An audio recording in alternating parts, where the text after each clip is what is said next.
You've had a very active agenda during your tenure here. I want to get to as much of that as I can, but I want to start first just by asking you how you're feeling here with less than 2 weeks left in your term. You have been subject to a fair amount of attacks, some vitriol. How have you processed all of that? It's a great privilege to be in a role like this. I'm the 33rd chair, and it's a big country. A lot of people could do this job, so I start with it's just such a privilege to be here, and thank you to Joe Biden for asking me to do it. But what's remarkable about this role is it oversees the $120 trillion capital market, which touches everything in our economy, because you've got to raise money for most of what we do in our economy, and people save. So I feel terrific.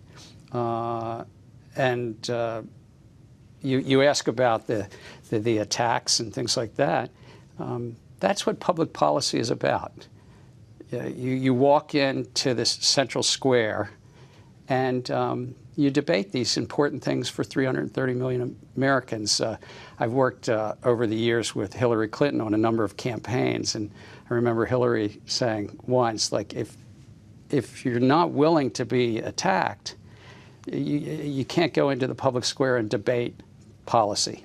And so I think it's part of our great democracy. I look at who is inveighing against you and who's throwing that invective, and it's the president-elect, it's the world's richest man.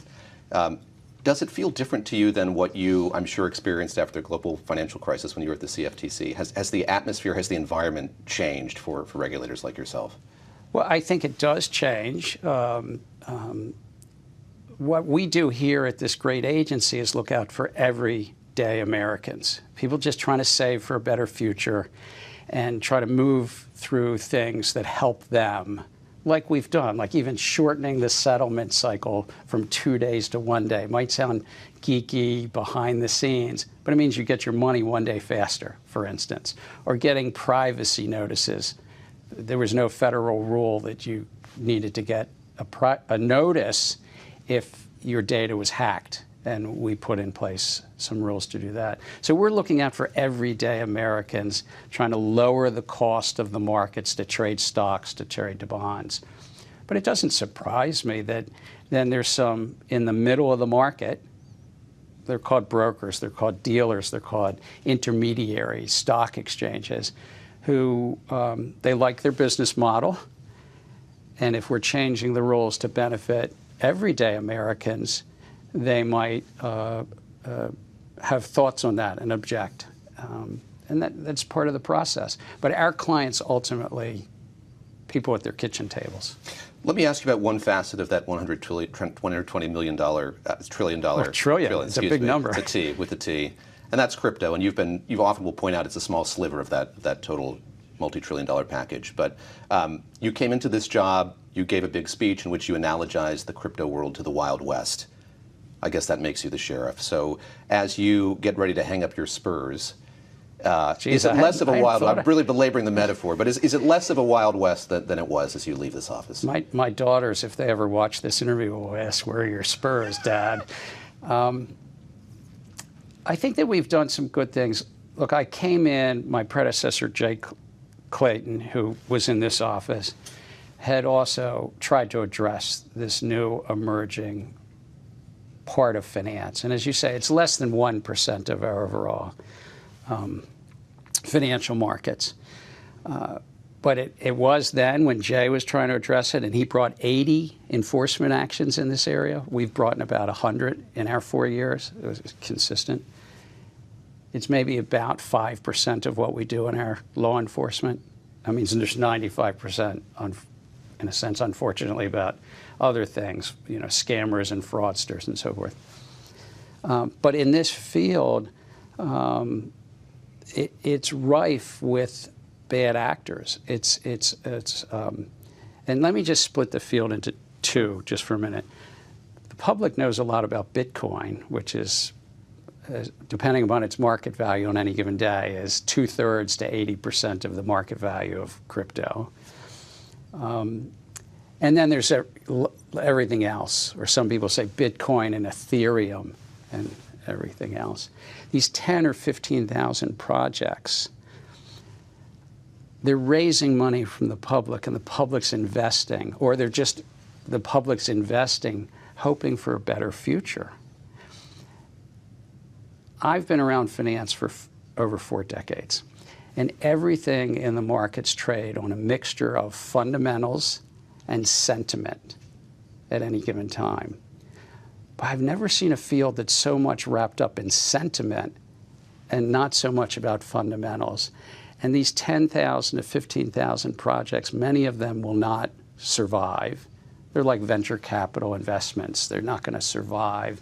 But there are also a fair number of small pump and dump schemes and other things in this. And of course, we've lived through a few years where, they became notorious, but they're in jail. The Sam Bankman-Frieds and the CZs and the Do Kwons, where tens of billions of dollars were lost by investors. Can I ask you about those? Because early on when you talked about enforcement, you said bringing high-profile cases could lead to a change in behavior. Are you satisfied that those cases has led to a change in behavior in this space in particular? It's a field that built up around non-compliance.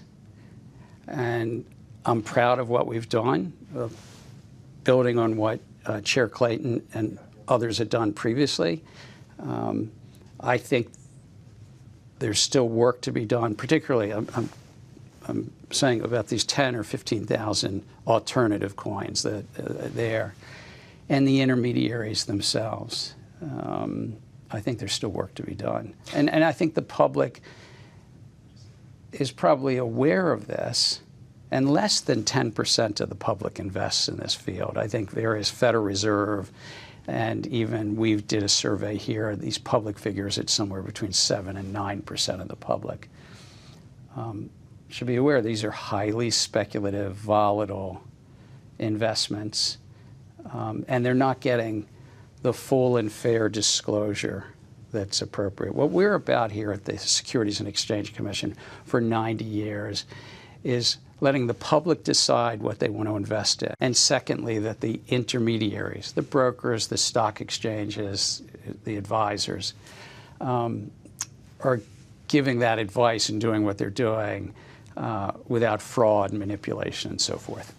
Settle something for me, because I think when you came into office, a lot of people looked at your immediate background, having researched a lot of digital assets, worked on them at MIT, and thought that you would be perhaps a champion of them. Has there been an evolution in the way that you approach crypto over that transition from academia to here, or while you've been here? Here's the evolution. People think you are somebody who's adamantly opposed to Here's crypto. the evolution. When you're in academia or when you're not in this job, you can study something and observe it, as I did, and try to teach students what's the value proposition about this new technology, what's the value proposition of this new investment vehicles. But then when you're in this job, this is a chair of a 5-member commission over roughly 5,000 people that's a law enforcement agency. And so now one gets in this chair, building upon my predecessor had brought 80 cases, so we brought about 100. And this is a field rife with challenges and non-compliance with the securities laws. So sometimes people, you take an oath of office, you do what you can to protect the investing public. Just another question about evolution of thinking, turning to the climate-related rules that have been passed by the SEC. Some say that you fashioned yourself as kind of a climate crusader. No. Are they wrong in that supposition? I haven't heard that. I'm a securities guy. I was at Goldman Sachs for 18 years, a fair number of years ago now, and I deeply believe in markets. And I came into a role that there were some outsiders that said, use the securities laws to promote an agenda. But we're just a securities regulator, and I deeply believe that. But what we found is that not just hundreds, but over 1,000 companies were already making disclosures to their investors about climate risks. And I'm very proud of the work we did to bring some consistency in those disclosures, all based in materiality, meaning the only thing that the various investors need to look to, or I'm sorry, the only thing the public companies would need to do is to make disclosures about their material greenhouse gas emissions, and not their supply chain, just their emissions and how they manage certain risk in that field. One interesting number, of the top 1,000 companies in the U.S. in the capital markets, what percentage of them do you think already make greenhouse gas disclosures? No, is the majority? It's over 60%. And so investors, we heard from not just hundreds, but thousands of investors that say they make decisions over those material disclosures.